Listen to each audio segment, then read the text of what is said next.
ActionSA is calling on the newly appointed Home Affairs Minister Schreiber to prioritize what it calls illegal immigration crisis. The party says the situation has made drugs and the illicit flow of goods worse in the country. ActionSA leader Herman Mashaba joins us now for more on that conversation. Mr. Mashaba, good to have you. Thank you very much for your time. Hardly a day into the office, having been sworn in, his first order of official business was the extension of the temporary visa concession to safeguard the applications from adverse consequences caused by the processing delays. Why are you saying that is a disguise of allowing the system to be manipulated?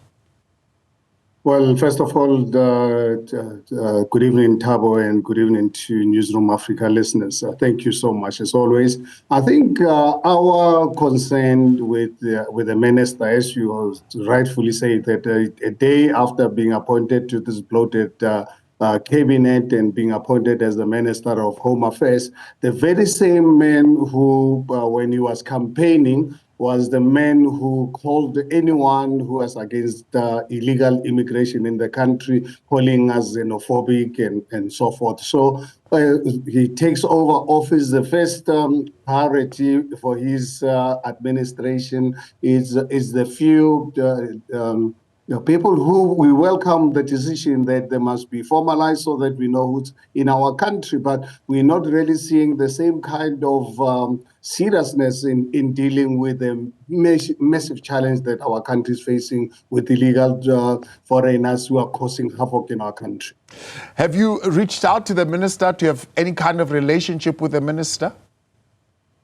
Well, Thabo, we have our representatives in Parliament. I'm sure you saw our shadow minister of Home Affairs, Ms. Lerato Ngobeni, raised this particular matter on Friday already, issuing a press statement, making sure that the minister is aware that we are not going to be silenced by him or anyone else in dealing with the scourge of illegality in our country. Yes, absolutely. South Africa, as we've always maintained as ActionSA, was built at the back of migrants, and we need to continue bringing people of the world into our country. But we must bring in people with investment, people with rare skills.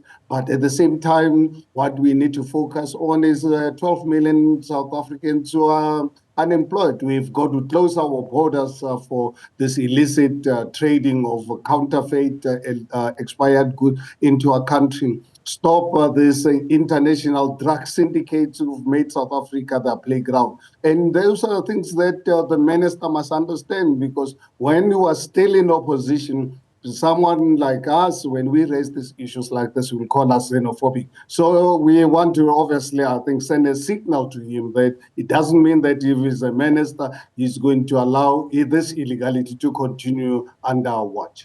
So you're saying, in a sense, you have nothing against the retention of scarce skills and those who are going to follow legality, but you would want to see the minister applying the same degree of energy that he is applying to this waiver of visa requirements to the broader question of illegal immigrants.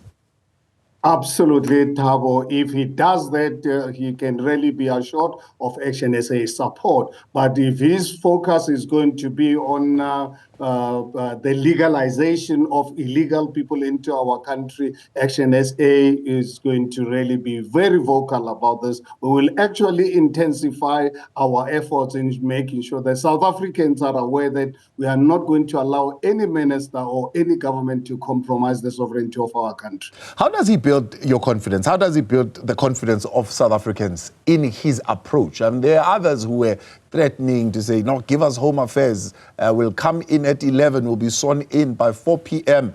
People will be on buses leaving. And that's what they were promising. But it of course, doesn't work like that in a constitutional democracy. But what would you further want to see that would build confidence that a repeat of the current situation is not what we are going to be seeing?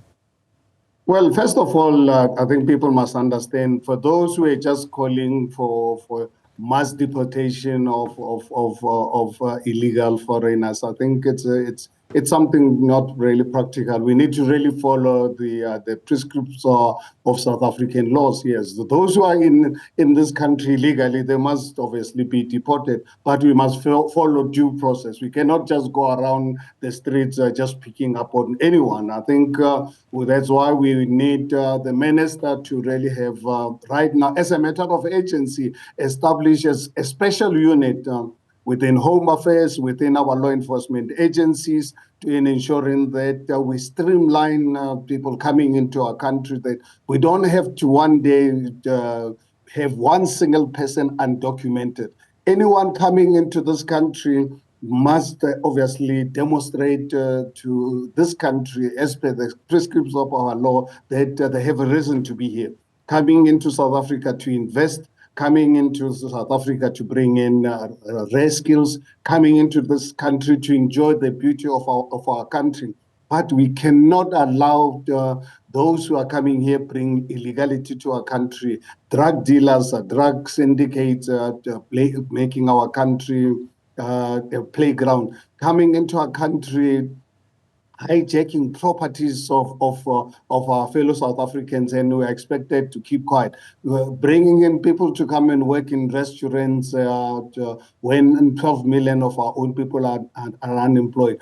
Bringing in people to come and run sponsorships in our communities, bringing money through illicit ways. That's why South Africa is grey listed today, and use this money to actually fund international crime syndicates.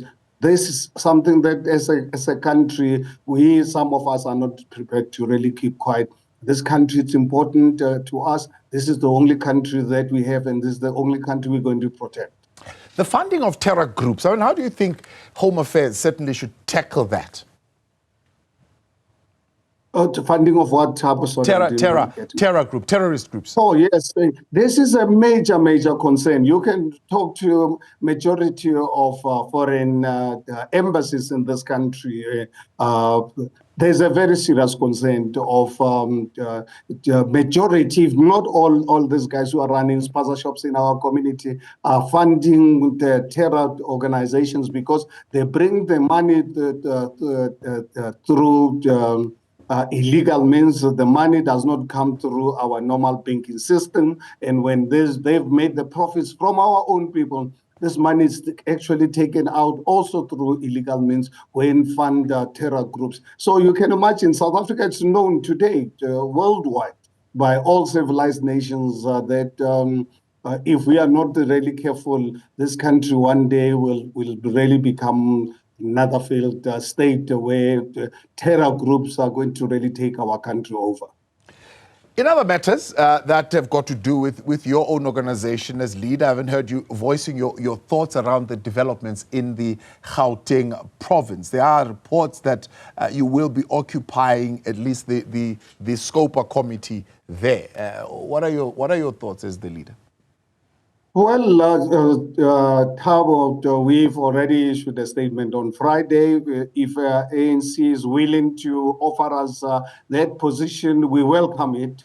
As long as there are no conditions to it, I think the public accounts of this country needs to really be protected and be protected by independent, capable opposition party. So for us as ActionSA, we welcome us being offered this position if ever the ANC and their coalition partners are happy to give it to us. So yes, in Gauteng, advances have really been made in Mpumalanga, even at national government level. So we're happy to take the position, as long as they must understand that that does not really mean that ActionSA will be part of this grand coalition. We are going to be a constructive opposition. When they bring reports to protect and advance our country's interest, we will support them. But one thing I can assure you, Thabo, if they bring reports saying to us that we must approve that the swimming pools